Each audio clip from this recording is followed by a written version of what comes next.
जवानी में लोग यही सोचते रहते हैं कि जब हम बुढ़ापे में जाएंगे ना तो खानदान वाले हमें संभाल लेंगे। 50 से 60 साल की उम्र के बाद फैमिली हमें सहारा देगी, सपोर्ट करेगी। इसमें घर वाले, औलाद, रिश्तेदार शामिल होते हैं।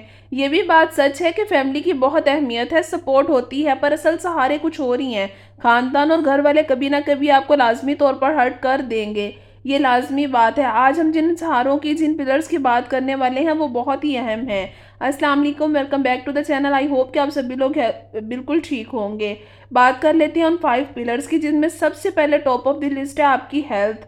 आफ्टर द एज ऑफ 50 हमें इस बात का एहसास होगा कि हमने अपनी हेल्थ पर तवज्जो ना देते हुए बहुत बड़ी गलती की है। अपने आप को इग्नोर करके जो हमने गलती की है, इसका अंदाज़ा हमें 60 साल की उम्र तक पहुंचने के बाद ही लगता है। हमारी पूरी ज़िंदगी की बुनियाद हमारी सेहत पर मुनहसर होती है। आपके पास कितनी ही जायदाद क्यों ना हो, कितना ही बैंक बैलेंस क्यों ना हो, आपकी अलमारी आपकी अनगिनत सर्टिफिकेट्स और मेडल से भरी पड़ी क्यों ना हो, आपके घर की दीवारें कितनी ही असनाद जो कि फ्रेम करके आपने दीवारों पर लटकाई हुई आपको नज़र आ रही है ना, किसी काम की नहीं होंगी उस सूरत में अगर अल्लाह ना करे कि आपको कोई बड़ी बीमारी लग जाए, आप किसी बड़ी बीमारी का शिकार हो जाए या आपकी हेल्थ अच्छी ना हो। तो क्या फ़ायदा ऐसी प्रॉपर्टी का, ऐसे पैसे का और ऐसे मेडल्स का।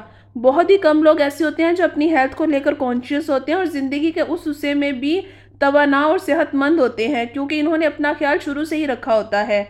अदरवाइज मोस्टली लोग ऐसे ही होते हैं जो इस वक्त को पहुंचने तक अपनी सेहत बुरी तरह मुतासिर कर चुके होते हैं।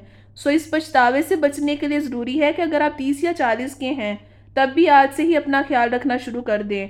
और जो लोग 50 या 60 की उम्र में पहुंच चुके हैं, मज़ीद सेहत को बिगाड़ने की बजाय खुद पर आज से ही तवज्जो दें ताकि मज़ीद बुरे हालातों से बचा जा सके।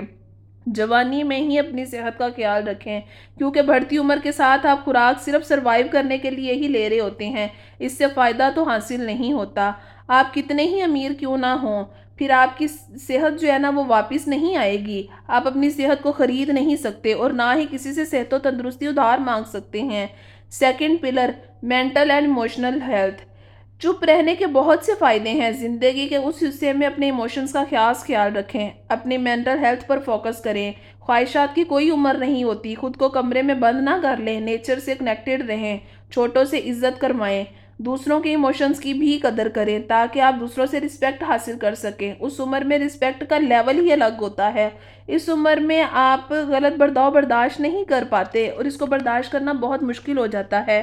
60 साल की उम्र में लोग अक्सर नौकरियों से रिटायर्ड हो जाते हैं। इसका हरगिज़ मतलब ये नहीं है कि आप अपनी ख्वाहिशात और अपने मकासद से भी रिटायर्ड हो गए हैं। ज़िंदगी जीने का नाम है, रुकने का नहीं।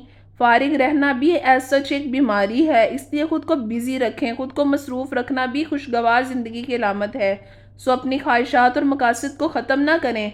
कुछ तरजीहात ज़रूर बदल गई हैं, ज़िंदगी ख़त्म नहीं हुई। आपकी सेहत और पैसे के साथ एक और चीज़ जो बहुत ज़रूरी है वो है मुखलिस दोस्त। यकीन करें, आपकी रिटायरमेंट के बाद आपके अक्सर रिश्तेदार जो होते हैं ना वो आपको हर्ट करते हैं, ये लाजमी बात है।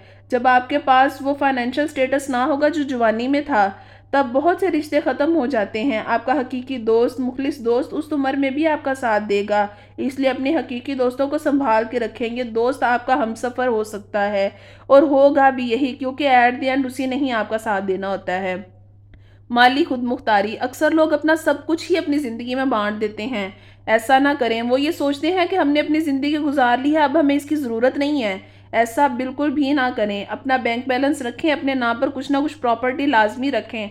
उस वक़्त में ये सब काम आएगा। आपके घर वालों को भी, अपने बच्चों को भी दें, अपने बच्चों की तमाम ज़रूरियात पूरी करें, उनकी तालीम और तरबियत पर ख़र्च करें, पर कुछ हिस्सा अपने लिए लाजमी बचा कर रखें।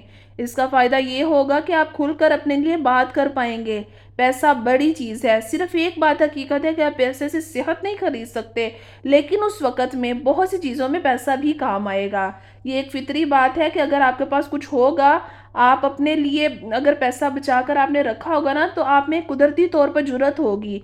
आपकी पर्सनल नीड्स का सिर्फ आपको बेहतर पता है। आप ये तभी पूरी कर पाएंगे जब आपके हाथ में कुछ होगा। फ़र्ज़ करें आपकी औलाद ने आपको बहुत कुछ दिया हुआ है, फिर भी इंसान को एक अजीब सा सुकून होता है उस सूरत में जब आप अपने लिए खुद का रखा हुआ पैसा यूज़ करते हैं। उससे आपको बड़ा इत्मीनान और एक जुर्रत का एहसास होता है। आप बड़ी इत्मीनान और जुर्रत से बात कर सकते हैं।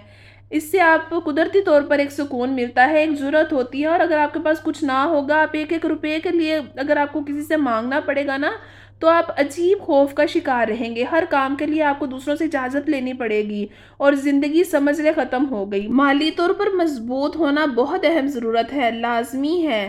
ہم جن کے لیے سوچتے رہتے ہیں نا، ان کی زندگی تو ابھی شروع ہوئی ہے، ان کا وقت تو ابھی شروع ہوا ہے۔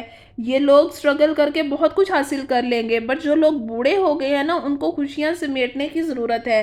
جن چیزوں کو حاصل کرنے کے لیے پیسے کی بہت اشد ضرورت رہتی ہے، اور بہت سے رشتہ دار پھر آپ کے ساتھ کنیکٹڈ بھی رہتے ہیں اگر آپ کی فائنینشیل کنڈیشن سٹرونگ ہوگی تو۔ سب سے لاسٹ میں جو ہے نا، وہ اللہ تعالیٰ کے ساتھ تعلق۔ ہماری خوشیوں کے لیے، ہماری زندگی کو فریش رکھنے کے لیے ایک اور بنیادی ضرورت جو ہے نا، وہ یہ ہے کہ آپ اللہ تعالیٰ کے ساتھ اپنی لو لگا لیں۔ بے شک یہ ایک بہت پرسنل میٹر ہے، ہر انسان کو اپنے مذہب کے ساتھ لگاؤ ہوتا ہے، محبت ہوتی ہے۔ کسی کو یہ کہنا کہ آپ نماز پڑھ لیں، آپ روزہ رکھ لیں، زکوٰۃ دے دیں، یہ کہنا شاید تھوڑا سا عجیب سا لگتا ہے، ایسا نہیں کہنا چاہیے، لیکن پھر بھی کیونکہ یہ انسان کا ایک پرسنل میٹر ہے، زیادہ نہیں کہنا چاہیے۔ پھر بھی بہت احترام کے ساتھ عرض ہے کہ اللہ تعالیٰ کے ساتھ اپنا تعلق مضبوط رکھ لیں، اللہ تعالیٰ سے اپنی لو لگائیں، وہ سب سے مضبوط بنیاد ہے، وہ کبھی آپ کو اکیلا نہیں چھوڑتا، اس کے ساتھ تعلق بہت گہرا ہونا چاہیے۔ اس عمر میں خود کو مایوسی سے بچانے کے لیے، ڈپریشن سے بچنے کے لیے ضروری ہے کہ آپ بڑی جوش و خروش کے ساتھ زندگی گزاریں، ان لوگوں کے جوش و خروش کی طرح زندگی گزارنے کے لیے اللہ تعالیٰ سے لو لگا کر رکھیں۔ وہی ذات ہے جو عمر کے ہر حصے میں ہماری بات دھیان سے سنتی ہے، ہماری پریشانیوں، ہماری تکالیف کو سمجھتی ہے، ہمیں سکون دیتی ہے، ہمیں سکون ملتا ہے اس ذات کے ساتھ بات کر کے۔ اس لیے ضروری ہے کہ اللہ تعالیٰ کی ذات کے ساتھ اپنا رشتہ مضبوط رکھیں تاکہ آپ خوشگوار زندگی گزاریں۔